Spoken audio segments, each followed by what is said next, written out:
Next, we have Paperworks, which employs disadvantaged people and promotes social inclusion through paper making and recycled textiles. Please welcome Artistic Director and CEO, Susanna Peterse. Susanna.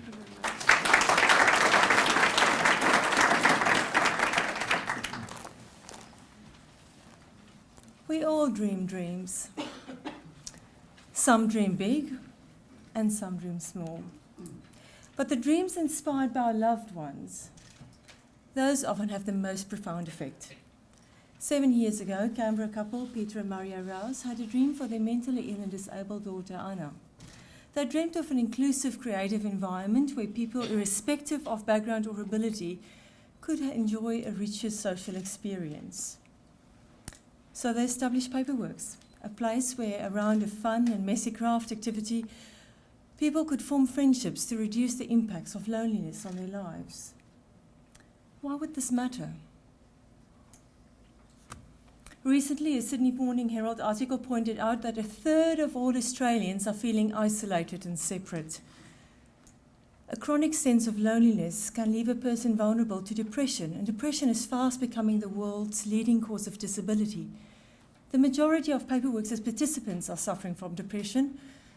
The worst is, about 45% of all people at some stage in their lives can expect to suffer from depression, 1 in 5 women and 1 in 8 men. The circumstances that brings loneliness about happens unexpectedly. The death of a spouse, a car accident, a long-term illness, retrenchment. We are all vulnerable. Now, what does Paperworks do to help people build friendships? We offer social hand paper making workshops from recycled textiles, and we employ a small number of marginalised people, giving preference to those with disability or with no income. Our artisans are trained in hand paper making, and the paper produced from recycled textile are used for a range of stationery products and also for sea tiles, a product inspired by our retiree volunteers. We want to help our community beat the devastating impact of loneliness, and the first step to overcome that is to break down the barriers created by otherness, that sense of being different, set apart, even rejected. We believe that people have the opportunity to meet other people with different abilities and from different backgrounds, they become more open to friendship and more tolerant of differences. We also find when people become socially more confident, they become more employable, and hence their dependence on welfare reduces. I love the reasons one of our artisans, Alicia, gives of why she works at Paperworks. I keep coming back to Paperworks because it's an adventure every time I come in. I love being challenged, learn new stuff, handling new techniques like making paper. Feeling the pulp is my favourite part of making paper. Working hard is the best part of an adventure. Everybody wants to be valued. Everybody wants to contribute. Although Paperworks is a small organisation that, through lack of capital, has been very conscious of not overreaching, we have had a big impact on the lives of some people. Since we've employed our first artisans in 2011, several have gone on to other employment opportunities. A youth homelessness program introduced 22-year-old Tom with disability and mental health concerns to Paperworks. Tom would tell anybody that cared to listen, words cannot express what Paperworks did for him.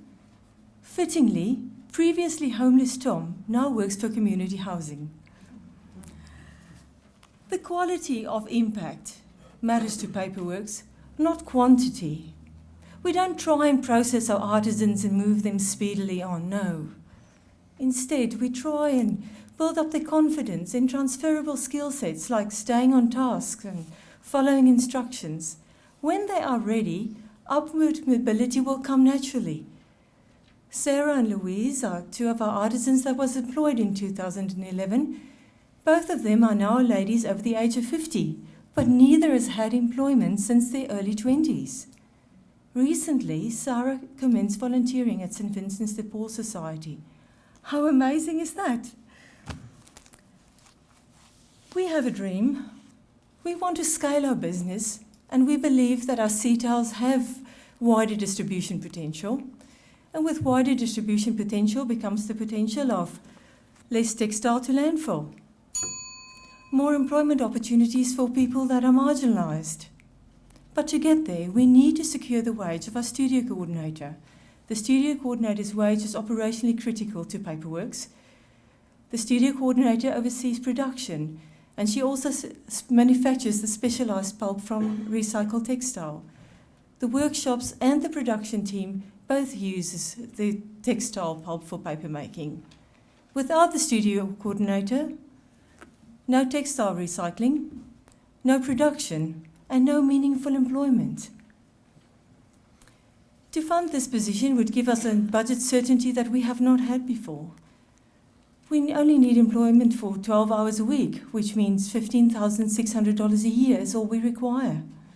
But for an additional $15,600 a year, we can also employ a marketing person, which will dramatically increase our product distribution potential, and that will mean more sales, and more sales means more production, and more production, less textile to landfill. And of course, probably financial independence for us and the opportunity to employ more vulnerable people and give them hope. I invite you to have a look at the products that we have on offer and see the quality that are produced by our artisans.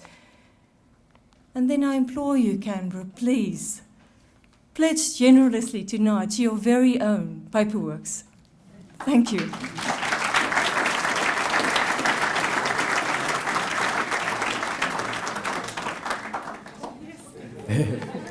Thanks, Susanna. You did well. Thank you. Questions now, please. Susanna, thank you so much for all you do for our special friends in our community. Nice to see you, Nip. Susanna, can you tell me more about your impact for people with special needs? Tell us, I know, but tell everyone else about the importance of meaningful employment for them in our community. I think the issue that that are often overlooked is the fact that people don't want to be kept busy. Everybody, irrespective of who they are, really want to feel that they are valued and that they are making a useful contribution to the community around them. And where that is possible, we like to give people those opportunities. It is just the confidence that they gain that really give them the ability to feel that they are worth something, that their work is valued, that they are a person of worth. And I think we should never underestimate what that means to people. Further questions? Yes, thank you. I wonder if you could just explain how the sea tile works. My favourite thing. Oh, thank you, Hugh. The Sea Tiles was developed as a cross-generational project. The whole idea behind it was some of our volunteers are retirees, and we just noticed that as time goes on, people lose their finer motor skills. But by the same token, many of them were avid gardeners, and we thought, what if we created a project that would address that specific need for people? And so we came up with the Sea Tiles, and then we discovered that even better, it's not only our senior retirees that really enjoy this product, but it is something that they can utilise with their grandchildren. So even the young people that are still developing these finer motor skills now have how shall I say, almost a toy project to engage in with grandma and grandpa. And so in the process, they can also learn to eat their veggies, which I just think is great. So that was the whole idea, is that we just try and how shall I say, create an opportunity there for people to redevelop and rediscover a love of something that they may have stopped doing because their skills have changed. Further questions, ladies and gentlemen? Will we? Down here. Sorry, was it? Someone over here, question? I thought it was. Did you have a... Oh, sorry, I thought you were just waving. Yep, Georgina, up the back.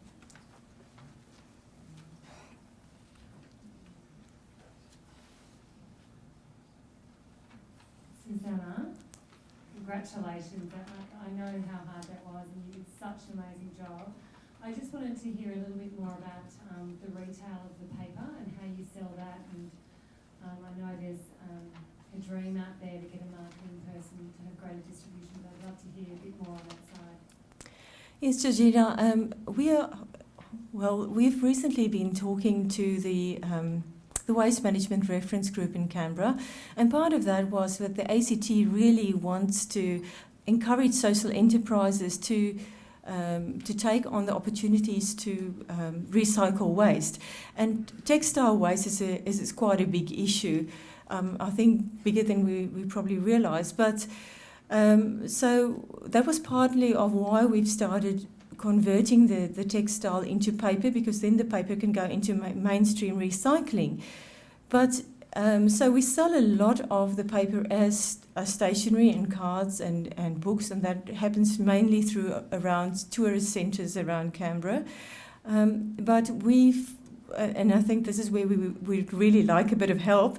When we discovered our CETAL product, it suddenly became a product that was nationally more attractive. We've got distributors in Victoria and also in New South Wales that have taken the product on board. So I think we would like to explore the potential of putting the product out there nationally and just seeing how much more we can actually do in our local community because of that, recycling the textile, employing more people, just an overall community input.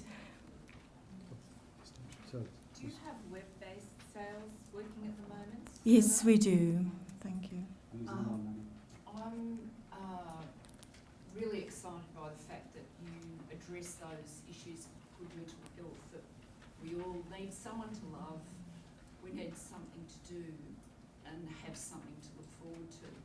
And I think that Paperworks does that for people here locally. Can you tell me exactly what kind of impact having a studio coordinator will have on the number of people that you're able to manage every week? Well, at this stage, we are talking about the 12 hours that I'm seeking funding for, and that is what we have currently been utilising. It means 2 social workshops of at least 7 participants each with their carers, and of course those families are impacted by the result of how these people's behaviour and attitudes change as a result of the positive interaction that happens in the studio. And then, of course, we have 4 artisans. So I'd say at least 18 people that are affected per week directly, and then I can't tell you how many indirectly. Tom, over here. Just a quick one. Have you explored funding through the National Disability Insurance Scheme for the workshops? Well, the problem that we have discovered with that is that there are support for the carers, but not really for art classes per se, and that is why it's been a problem for us. And also, because we are not focusing just on people with disability, we are focusing on all marginalised people, so that may mean retirees, refugees, youth at risk, like the young Tom I was talking about, people that wouldn't necessarily be funded by the NDIS. Part of our workshop strategy has always been to keep the prices really, really low, only at cost recovery, which I know most people would say that's not a very sensible thing to do.